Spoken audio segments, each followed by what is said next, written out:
I'm not going to lie, a lot, actually.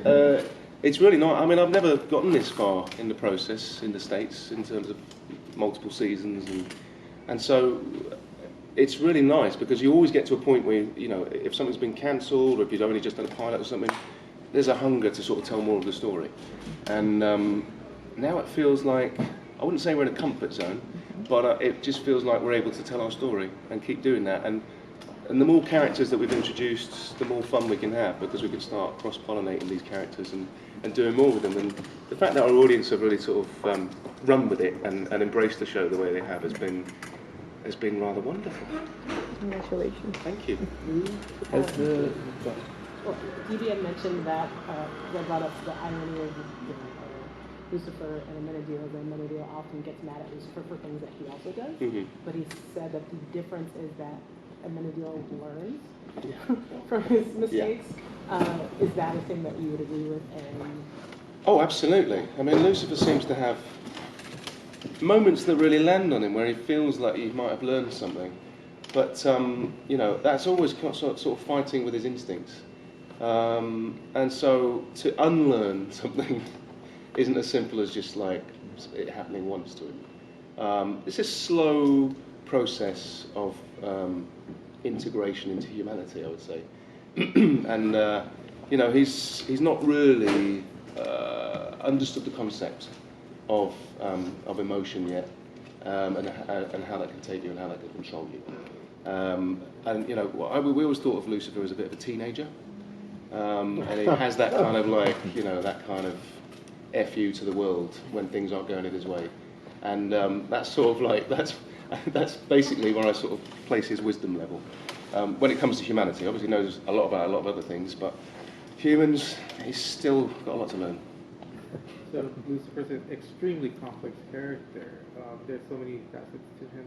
What's been your most, I guess, memorable moment of playing Lucifer? Gosh, I mean, there's been. I mean, you're right. I mean, I feel very lucky as an actor as well to kind of have so many opportunities to do different things in one show.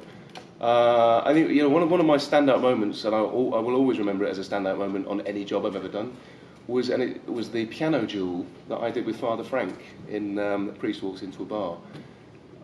I can't tell you why specifically, but it was partly to do with Coleman Domingo. We just became really good friends doing that episode, and we both have a love of music, and music is a kind of universal language. And the fact that we were able to, in a show like this, have a scene with not really much talking in it, and you were able to bond over something like that, and that was something that we, as actors, we were able to do, and as the characters, it was just a really kind of, I smiled for a long time after that scene. What are you looking forward to people seeing from season 3? I think we're having a lot of fun this year with mixing our characters up and our character dynamics and introducing people to different people. You know, I'm really excited about what we're doing with Trisha this year. You know, and it's been a real challenge for her as an actress to kind of to play someone else, but not play someone else.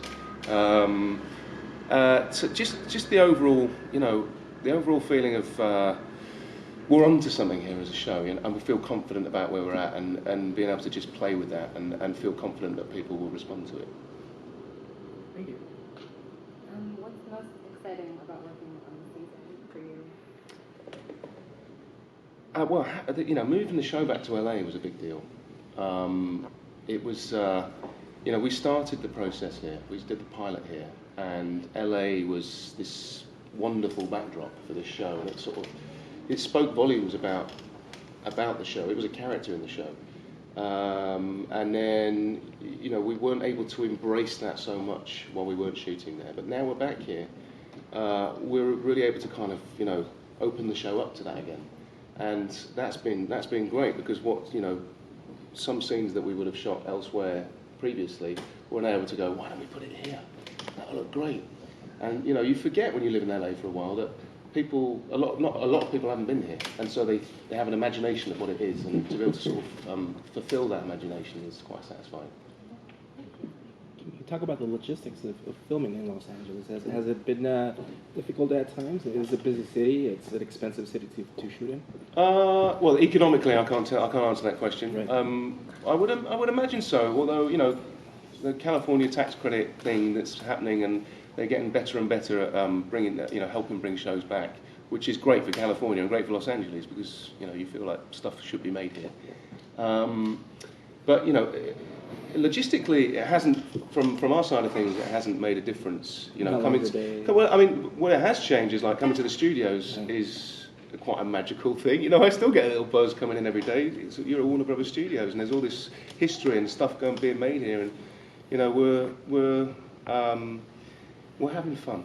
We're having fun. We're really embracing being back here. So yeah, it's good. If you could work with any actor this season, who would it be? Any actor on the show, or any actor? No, any actor. Oh my goodness me, that's a good question. I mean, I'm a big fan. I've got like 3 actors that I absolutely adore. Ken Branagh, he'd be great. He could be Dad, the real Dad. And then an actor called Rylance, who a lot of people know over this side of the shores, but they're getting to know him now. He's just the most amazing actor I've ever seen on stage ever. And then Robert Downey Jr. is a big kind of like influence on me growing up, and watching him perform in movies. It really kind of like inspired me. So those 3, and Meryl Streep. Yeah. Tom Welling's coming in, and his character is a potential thorn in various ways. Can you talk about sort of acting against him, and if any of that on-screen rivalry is fueled by the fact that he came in with your first name? Yeah, completely. Yeah, hate him. I hate his parents more actually for calling him Tom. Tom's brought a whole new energy into it this year, which is sort of this new dynamic in the police station. We now have this kind of like stoic lieutenant. Of course, Lucifer doesn't really care about him being a lieutenant or anything like that.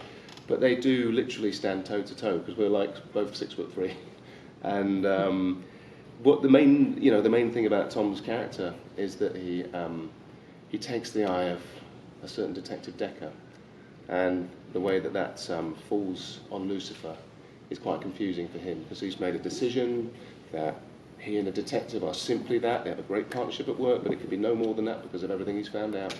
And of course, like most things for Lucifer, he realises it's not that simple, and things make him feel stuff. Cool. How fun is it to play that emotional side and the conflict side to the Lucifer character? It is fun. I find it quite, it's an opportunity to really ground the character as well. Because on the surface, Lucifer is this sort of flamboyant soul who just doesn't care about anything, and that's great, and that's great fun to play. But to be able to sort of ground it in a sort of emotional reality is satisfying from an acting point of view as well. And I think it's good for our audience because they can get taken along by this sort of whimsical character, and then all of a sudden something happens to them, and they really care about him. And they haven't realised quite how much they care because they were too busy just like either rolling their eyes or laughing at him. And it is very satisfying to do those moments. Anyone else? What do you do when you have some downtime on set, which I'm sure is not that much? Sleep? No, I don't have an awful lot of downtime, truth be told. I hang out with my missus. And then see friends and family and do that, but I don't play as much golf as I'd like to, and that's mine and on mine and T-Dub's to-do list because he's a big golfer. So if they could give us a few scenes off, that'd be quite nice because my handicap is suffering. If you like this video, make sure to give it a thumbs up and don't forget to subscribe to our YouTube channel to watch more coverage from MUSE.